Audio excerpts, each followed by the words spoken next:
안녕하세요. 오늘도 사연살롱을 찾아주셔서 감사합니다. 호랑이는 죽어서 가죽을 남기고 사람은 죽어서 이름을 남긴다죠. 얼마 전 세상을 떠나신 친정 아빠는 이름 대신 제게 낡은 문서 몇 장을 남기고 떠나셨어요. 돌아가시기 몇 해 전 이미 회사가 망했던 탓에 남길 유산은커녕 빚이나 남겨주지 않으면 다행이다 생각했는데 끝까지 이 못난 딸의 인생까지 구제해 주시고 가셨네요. 저는 한부모 가정에서 자랐어요. 엄마가 일찍 돌아가신 탓에 아빠와 단 둘이 살아야 했거든요. 아빠는 작업을 하느라 바쁜 와중에도 아침 저녁만큼은 무슨 일이 있어도 집에 돌아와 저와 함께 드셨어요. 사회생활을 해보신 분들은 아시겠지만 그러기가 쉽지 않잖아요. 그럼에도 아빠는 딸아이 혼자 식탁 앞에 앉아있는 걸 가만두고 볼 수 없어서 희생을 하셨던 거죠. 그런 아빠 덕분에 저는 부모님 사랑에 굶주리지 않고 살 수 있었어요. 아빠가 엄마 몫까지 해주셨으니까요. 그럼에도 불구하고 제가 딸이기 때문에 아빠 혼자 감당할 수 없는 일들도 분명 있었어요. 그럴 때는 주변 분들의 도움을 받기도 했는데요. 대표적인 분들이 바로 저희 시부모님들이세요. 아빠와 제 시아버지는 30년 지기 친구 사이거든요. 두 분은 동향의 나이까지 같으세요. 오늘 제 이야기를 시작하려면 먼저 저희 아빠와 제 시아버지 관계부터 설명을 해야겠네요. 두 분이 처음 만난 건 아빠가 막 회사에 취직한 20대 후반대였어요. 당시엔 대학만 나와도 취직이 보장되던 시절이었는데 거기다 저희 아빠는 명문대 출신이라 남들보다 쉽게 취업할 수 있었어요. 졸업하자마자 꽤 이름 있는, 그러니까 지금으로 치면 대기업에 입사한 거죠. 하지만 아무리 명문대생이라고 해도 학업과 실무는 천지 차이잖아요. 그래서 아빠는 입사 후 한동안 엄청 고생을 하셨대요. 그 모습을 보다 못한 한 선배가 책상 앞에서 고민할 시간이 있으면 직접 현장에 가서 발로 뛰어 얻으라는 조언을 해주었대요. 그래서 그날부터 공장에 직접 달려가 실무자들 옆에서 현장에 돌아가는 상황을 파악하게 된 거죠. 그때 마침 공장에 막 취직해 일을 배우던 제 시아버지를 만난 거예요. 두 분 다 일찍 고향을 떠나와 각박한 서울살이를 하던 중이라 나이도 같고 고향도 같다는 공통점 때문에 금방 가까워질 수 있었대요. 거기다 홍기가 찼음에도 사귀는 사람 하나 없던 처지라 더더욱 두 분은 함께 보내는 시간이 많아졌죠. 툭하면 저희 아빠 자취방에 모여서 맥주를 마시거나 쉬는 날엔 근처 당구장을 찾곤 하셨대요. 주변에선 남자들끼리 붙어 다니니까 둘 다 연애도 못하는 거라고 떨어져 지내라고 했다지만 소용없었죠. 사람들 생각과 달리 저희 아빠와 제 시아버지가 결혼을 서두르지 않은 데에는 그럴 만한 이유가 있었어요. 저희 아빠는 자기 사업을 할 생각을 가지고 있어서 일적으로 어느 정도 자리를 잡은 후에 결혼하겠다 마음 먹은 상태였고, 제 시아버지는 가난 때문에 결혼을 할 처지가 못 됐던 거였어요. 당시 시아버지는 공장에서 번 돈으로 시골에 있는 부모님과 동생들을 먹여 살리고 있었거든요. 당장 그 수입이 끊기면 온 가족이 굶어 죽을 판인데 무슨 결혼 생각을 할 수 있었겠어요. 그러니 꿈도 안 꿀 수밖에요. 거기다 설상가상으로 시골 아버님이 다치시는 바람에 병원비를 대느라 그나마 있던 월세방 보증금까지 털어서 시골집에 보내는 바람에 한동안 공장 사무실에서 숙식을 할 수밖에 없었대요.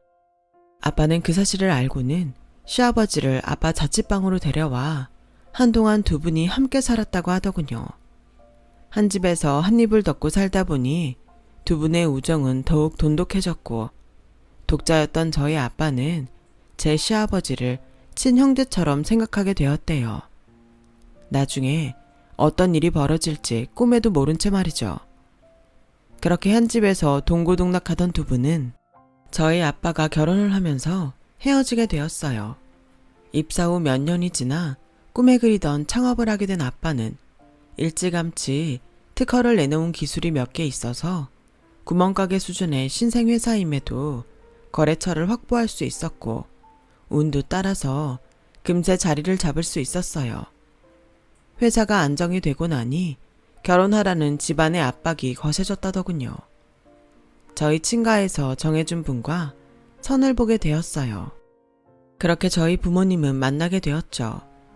아빠는 당시 중학교 음악 선생이던 엄마를 보고는 한눈에 반해 선본 지 일주일 만에 청혼을 했대요. 시간을 끌었다간 혹여 다른 사람한테 엄마를 뺏길까봐 조바심이 났다나요? 아빠는 엄마의 청혼에 놀라긴 했지만 역시나 홍기가 차서 주변의 눈총을 받던 터라 어떻게 할까 고민했대요.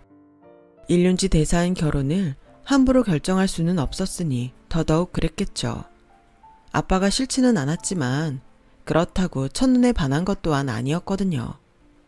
그런 엄마한테 아빠는 뚝심 있게 밀어붙였고 그런 아빠의 태도에 결국 엄마도 두 손 두 발 닫은 거죠. 그렇게 저희 부모님이 결혼을 하고 이듬해 시아버지도 결혼을 하셨어요. 신혼집 차릴 돈이 없어서 결혼을 미루려는 걸 저희 아빠가 월세방 보증금을 만들어주셔서 다행히 신접살림을 차릴 수 있었어요. 그때부터는 아빠와 저희 시아버지뿐만 아니라 엄마와 저희 시어머니도 친구처럼 가깝게 지내셨어요. 결혼은 저희 부모님이 먼저 했지만 출산은 저희 시부모님이 먼저였어요. 남편과 저는 1년 차이로 어릴 때는 거의 공동육아에 가까울 정도로 먹고 자고 싸며 함께 자랐답니다. 하지만 제가 유치원에 들어가기도 전에 엄마가 교통사고로 세상을 떠나셨고 이후로는 전보다는 소원한 관계가 돼버렸어요. 여자들끼리 모여 함께 육아할 때보다는 아무래도 거리감이 생겼거든요. 비록 집안끼리는 전보다 왕래가 덜했지만 그래도 아빠와 시아버지는 여전히 돈독한 관계를 이어가셨어요. 시아버지가 다니던 공장을 그만두고 독립을 했을 때도 아빠가 회사 하청업체까지 시아버지 공장으로 바꿔줄 정도로 챙기셨거든요. 덕분에 시댁 살림도 피기 시작했고 몇 년 뒤 집을 사서 지금의 집으로 이사를 하게 되었어요. 여기까지가 아빠와 시아버지 그리고 저의 성장 스토리예요. 이때까지만 해도 아빠와 시아버지는 서로 사돈지간이 될 줄은 꿈에도 모르셨을 거예요.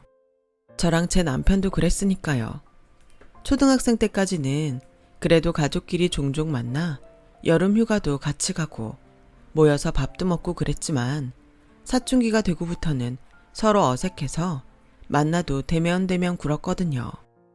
그렇다 보니 점점 가족끼리 만나는 자리도 차츰 줄어들었고 아빠들끼리만 밖에서 만나곤 하셨어요. 그러다 남편과 재회를 하게 된 건 입사 2년 차 때 사수와 신입 교육을 맡게 되면서였어요.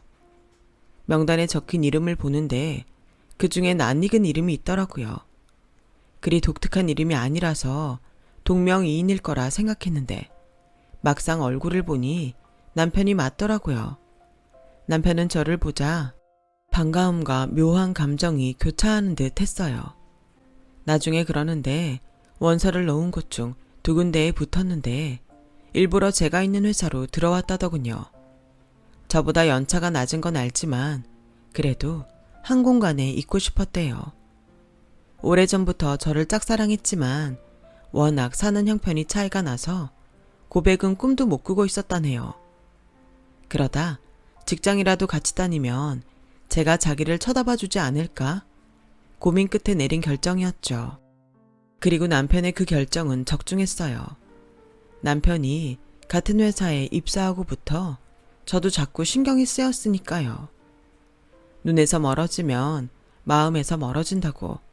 하지만 반대로 자꾸 눈에 들어오니 마음도 가까워지게 되더라고요. 게다가 남편이 저희 부서로 발령받는 바람에 일적으로도 자주 엮이면서 많이 가까워지게 되었어요. 처음엔 일적으로 지내다가 의도적인 남편의 접근으로 이성적으로도 가까워지게 되었죠. 남편은 회사에서 제가 동료들과 나누는 대화를 통해 무슨 영화를 보고 싶어 하는지, 요즘 최대 관심사는 뭔지 등을 캐치했고 그에 맞는 상황을 만들어 제게 접근했어요. 물론 당시엔 이런 사실들을 몰랐었죠.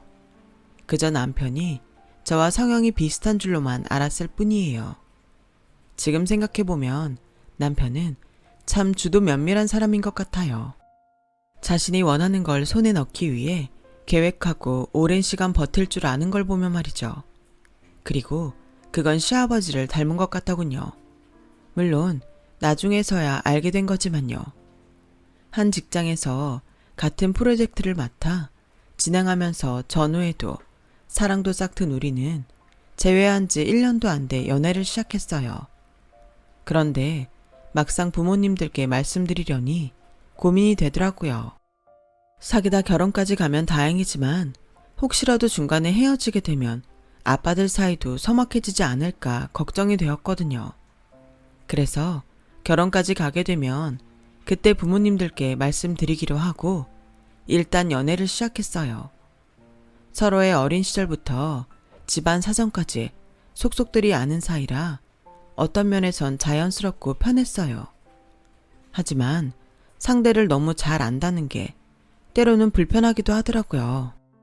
예를 들어 감추고 싶은 연애사나 학창시절 말썽을 부렸던 것까지 죄다 알려진 상태라 때때로 얼굴이 화끈거릴 때가 있거든요. 영화에서처럼 기억을 지우는 펜이라도 있다면 좋을 텐데 말이죠. 그래서 서로의 과거에 대해서 묻지 않기로 룰을 정했어요. 창피한 기억은 서로 잊어주기로요. 그렇다고 있었던 일이 없던 일이 되는 건 아니었지만요. 아무튼 직장에서도 집에서도 우리의 연애 사실을 아는 사람은 아무도 없었어요. 그렇게 비밀 연애를 2년 동안 지속하던 우리는 어차피 할 결혼이면 빨리 해서 남들보다 일찍 자리를 잡자 생각하곤 부모님들께 교제 사실을 말씀드렸어요. 시댁에서는 쌍수 들고 환영이었고 저희 아빠는 뜨뜻미지근한 반응을 보이셨어요. 아빠, 반응이 왜 그래? 상준 씨 마음에 안 들어서 그래? 아니, 그게 아니라 너무 잘하는 사이에 사돈을 맺는 게 좋은 건지 잘 모르겠어서 말이야. 상준이야, 사람 됨됨이도 괜찮고 능력도 있고 생활력도 있는 녀석이라 사윗감으로 최고지. 어쩌면 그때 이미 아빠는 제게 닥칠 불행을 감지하셨는지도 몰라요. 누구보다도 저희 시댁 어른들에 대해 잘 아는 분이 바로 아빠였으니까요. 결혼 얘기가 나오자마자 시댁에선 당장 상견례 날짜를 잡자고 연락을 해왔어요. 특히 아버님이 좋아하셨죠. 이야, 우리의 40년 우정이 이젠 사돈으로 끝을 맺는구만. 사돈, 딸 걱정은 하지 말게나. 내가 딸처럼 아끼고 보살필 테니 자네도 내 아들 잘 좀 부탁하네. 시아버지는 세상을 다 얻은 사람처럼 그렇게 기뻐할 수가 없었어요. 아빠는 그런 친구한테 도저히 결혼이 탐탁치 않다는 말을 꺼낼 수가 없었죠. 그날 아빠의 표정이 하도 안 좋아서 그게 내심 마음에 걸리더라고요. 그래서 오랜만에 아빠랑 외식을 하며 기분을 풀어드리려고 아빠 회사로 찾아갔어요. 그런데 아빠 회사는 온데간데 없고 그 일대에 아파트 단지가 들어서 있지 뭐예요. 막바지 공사가 한창인 아파트 입구엔 공사 일자가 적혀 있었어요. 4년 전부터 공사가 진행됐더라고요.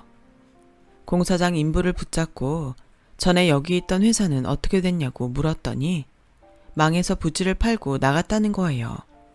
그러니까 아빠 회사는 제가 취직하던 해 이미 문을 닫은 상태였단 얘기였죠. 그럼 그동안 아빠는 어디서 무얼하고 계셨던 걸까요? 매달 생활비라고 주셨던 돈은 어디서 만드셨던 걸까요? 모든 게 뒤죽박죽 돼버려서 도무지 생각을 할 수가 없었어요. 딸이라는 게 연애하는 데 빠져선 아빠가 어떤 상황에 처해 있는지도 모르고 살았다는 게 그렇게 죄송할 수가 없었어요. 평생 아빠 그늘에서 편하게 살았던 제가 너무 한심하고 화가 났어요. 그래서 아빠한테 전화를 했더니 우리 딸 무슨 일이야? 아빠, 회사지. 어디긴 어디야. 왜? 퇴근길에 뭐 사다 줘? 아빠는 일부러 밝은 목소리로 아무 일 없는 듯 거짓말을 하시더군요. 그래서 차마 오늘 본 얘기는 못하고 오늘 일찍 들어오시라고 고등어 사다 맛있게 구워 놓을 테니 저녁 드시지 말고 바로 오시라고 말하곤 끊었어요. 그리곤 버스 정류장까지 걸어가는 내내 길거리에서 펑펑 울었어요. 그러다 내가 이러면 아빠가 더 힘드실 거란 생각에 눈물을 닦고 마트에 들러 아빠가 좋아하시는 고등어를 한 손 샀어요. 집에 도착한 저는 그릴에 고등어를 굽고 된장찌개를 끓여서 저녁상을 준비했어요. 그리곤 아무 일 없는 것처럼 밝은 얼굴로 퇴근하는 아빠를 맞았죠. 늘 그래왔듯 아빠의 양복 상의를 받아들곤 옷장에 넣었고 오늘도 수고 많으셨다 말씀드리곤 어깨를 주물러 드렸어요. 오랜 시간 가장의 무게를 이 어깨에 지고 살아오신 아빠가 새삼 대단하고 가엾게 느껴지더군요. 유일한 가족인 딸한테까지 그동안 말도 못하고 혼자 속으로 앓으셨을 아빠를 생각하니 눈시울이 젖었어요. 그래서 얼른 눈물을 훔치고 나와 저녁상을 차렸어요. 그렇게 아빠와 저녁 식사를 마친 저는 오늘 회사에 갔던 일을 말씀드렸어요. 그랬더니 아빠가 당황하시더군요. 이미 김 전무님과 통화해서 대략적인 상황은 알고 있다고 말씀드렸더니 그제야 붉어진 눈시울을 감추려 허공을 응시하시더니 이내 제 손을 꼭 잡으시더군요. 미안하다. 아빠가 내 결혼만큼은 남부럽지 않게 치러주고 싶었는데 결국 이렇게 됐구나. 그래도 네 아빠 이렇게 안 죽는다. 조금만 기다리면 상황이 나아질 테니 그때까지 조금만 버텨다오. 우리 유미 아빠 믿지? 이미 환갑이 넘은 연세에 제 길을 노리는 아빠가 안쓰러워서 알겠다고 고개를 끄덕였어요. 하지만 어떻게 나아질 수 있겠어요.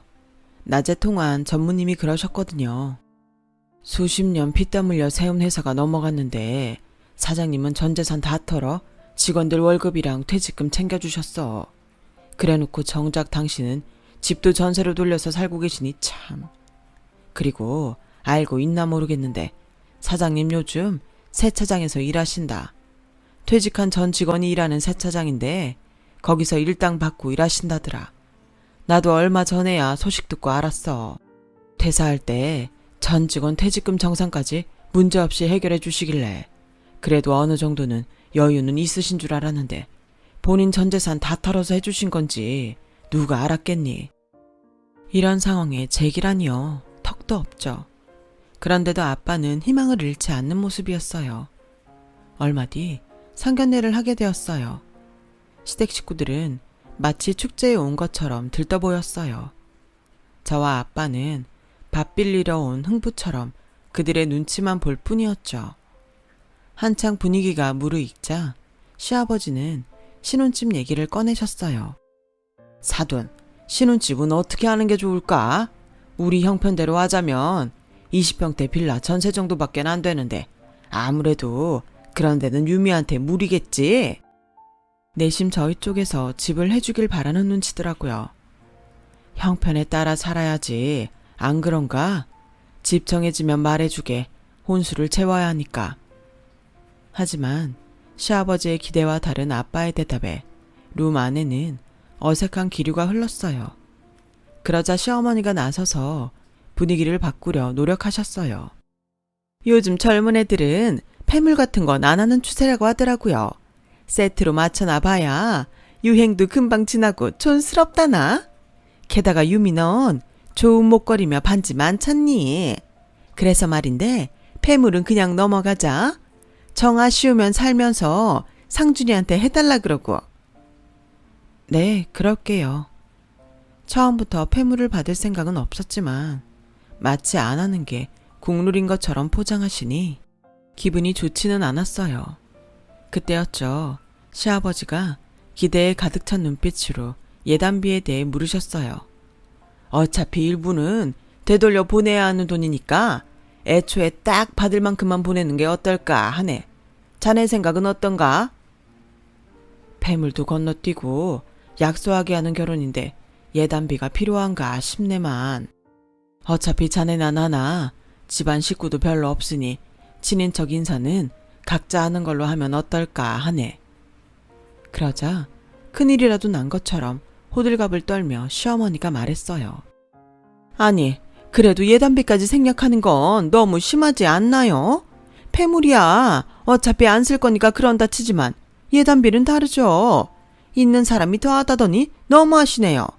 그렇잖아요. 솔직히 자식이 둘만 돼도 이런 말 안 해요.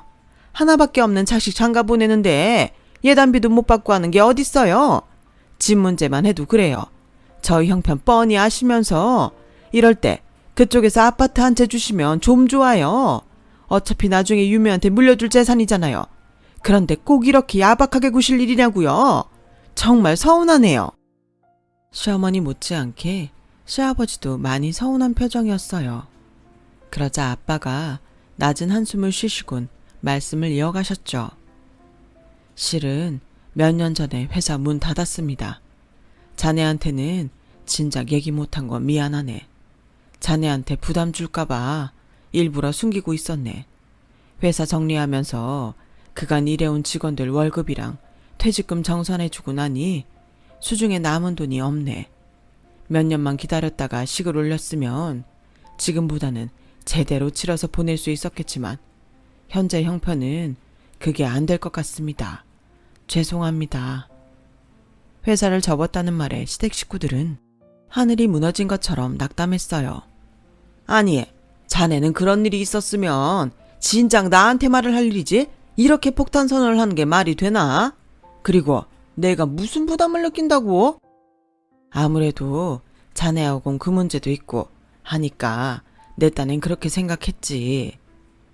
그땐 그 말이 무슨 소린지 몰랐는데 알고 보니 돈 문제더라고요. 10여 년 전쯤인가 시아버지가 사고를 치시는 바람에 한때 시댁이 휘청했던 적이 있었어요. 한때 시아버지는 공장 일이 잘 안 되자 도박에 빠져 사셨던 적이 있었는데 그 바람에 저희 아빠 회사 납품 기일을 못 맞춰서 손실을 끼친 적이 있었거든요. 그 바람에 저희 아빠 회사에서는 시아버지 공장과 거래를 끊어야 한다는 얘기가 나왔고 아무리 사장이라지만 아빠가 더는 친구 회사를 감싸줄 수가 없게 된 거예요. 손해 입은 부분은 저희 아빠가 수습을 하는 대신 거래를 끊게 된 거였죠. 그런데 여기까지는 겉으로 드러난 상황이었고 이면에는 다른 문제도 있었어요. 바로 돈이었죠.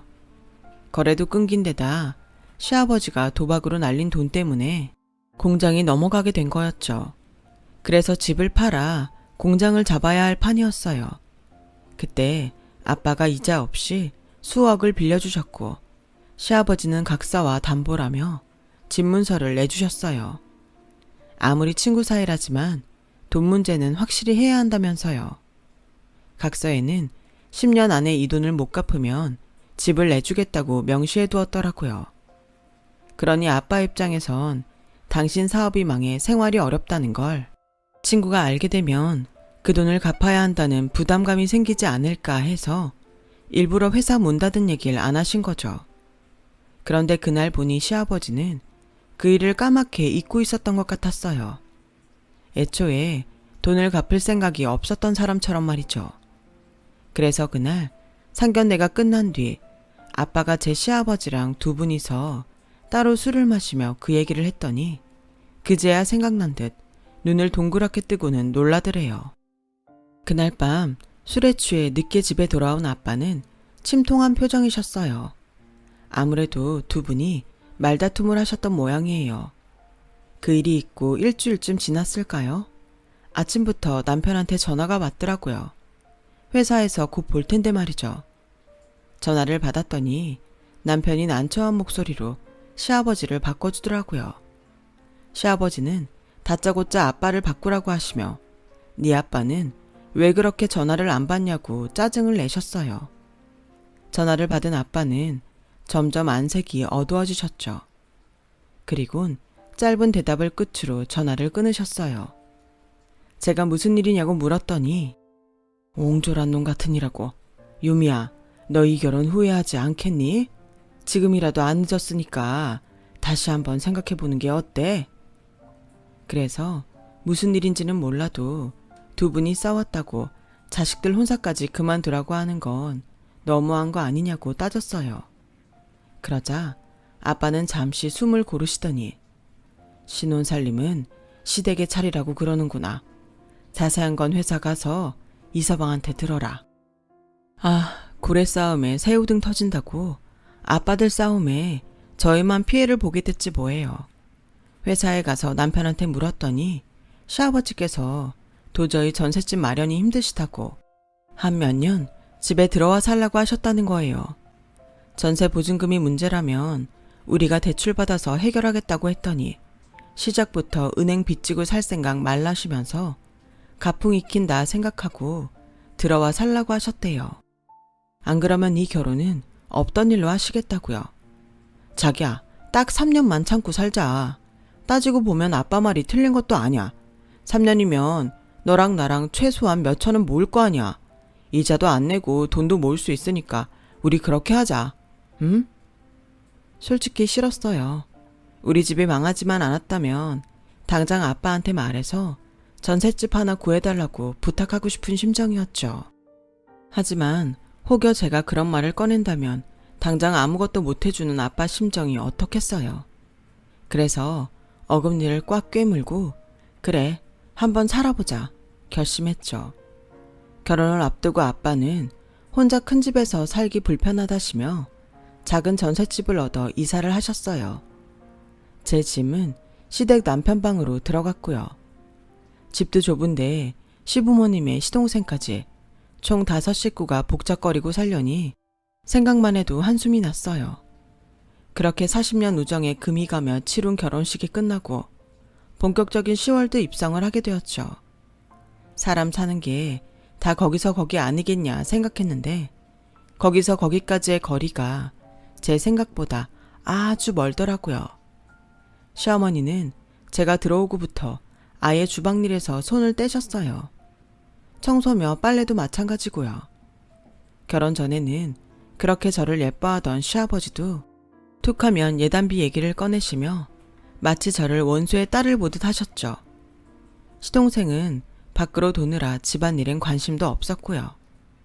처음엔 제 기분을 맞춰주려고 무지 애를 쓰던 남편도 시간이 지나자 마치 나와 방만 셔어에 사는 룸메이트처럼 제 일에 무관심했어요.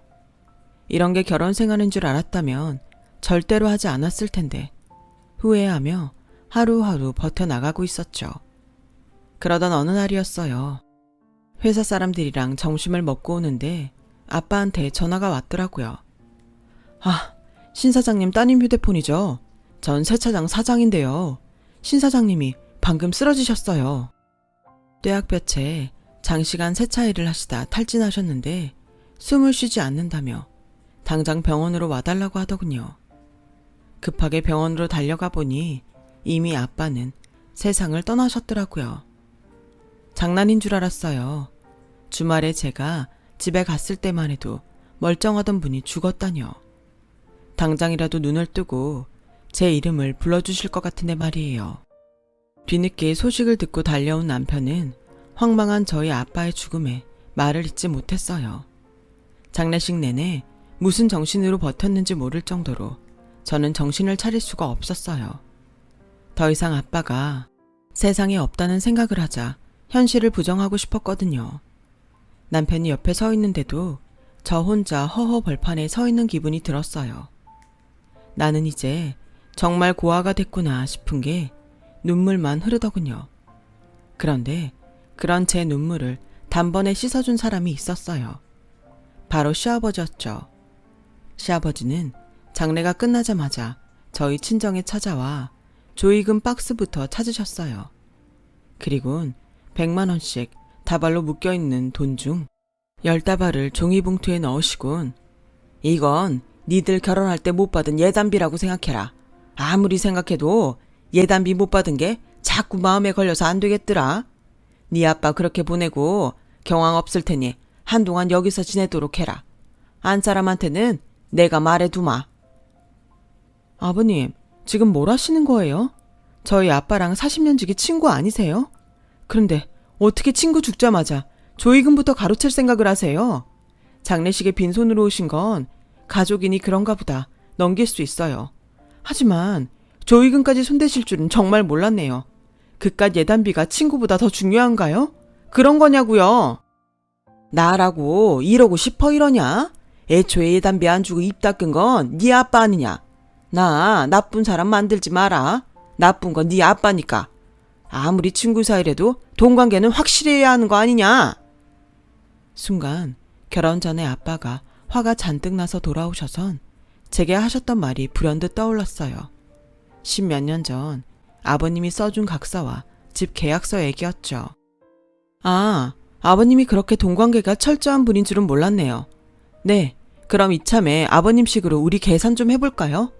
정확히 12년 전에 아버님이 집담보로 저희 아빠한테 빌려가신 3억 5천만 원.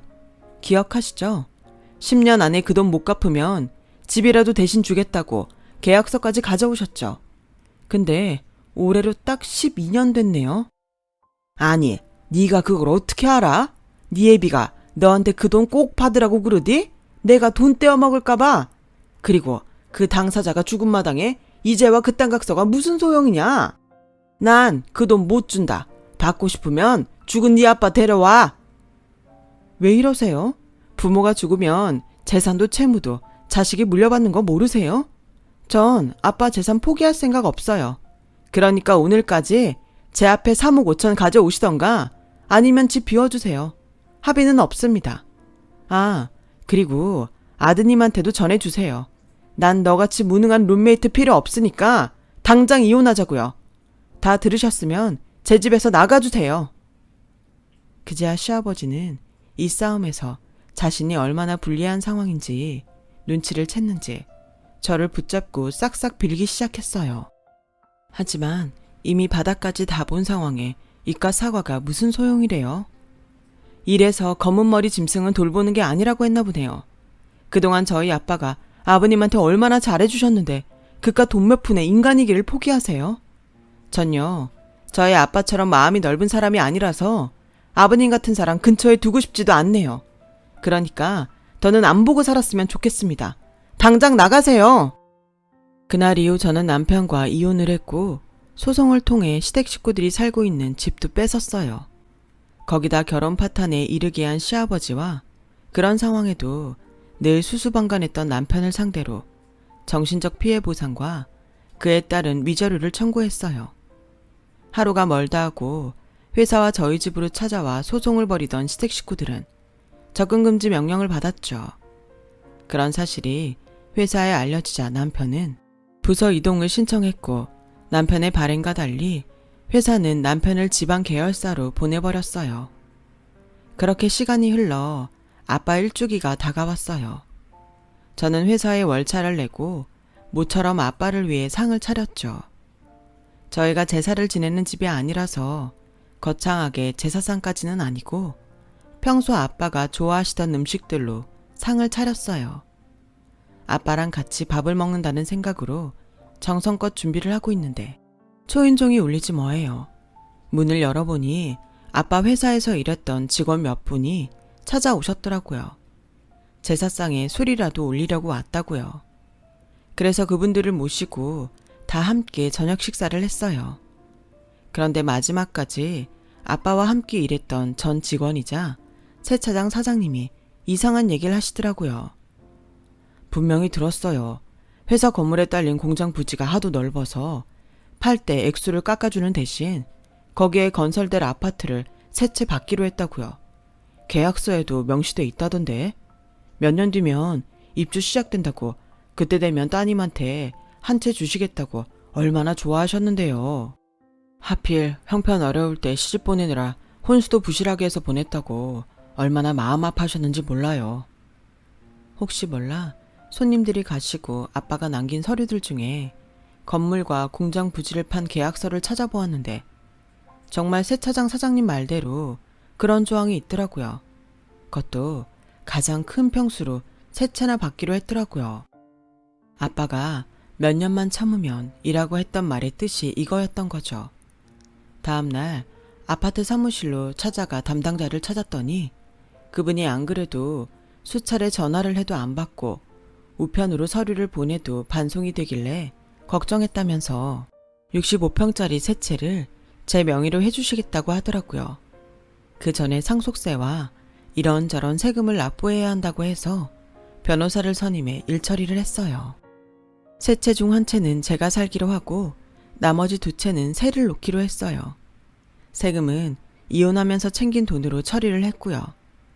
살아생전에도 딸을 위해서라면 당신 인생도 포기하고 사셨던 아빠는 세상을 떠나신 후에도 이렇게 저를 지켜주셨네요.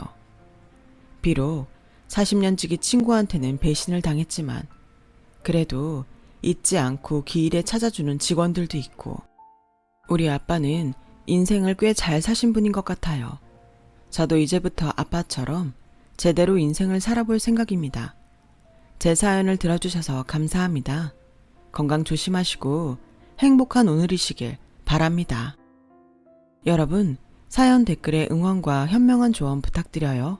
좋아요와 구독은 저에게 큰 힘이 됩니다. 오늘도 좋은 일 가득하세요.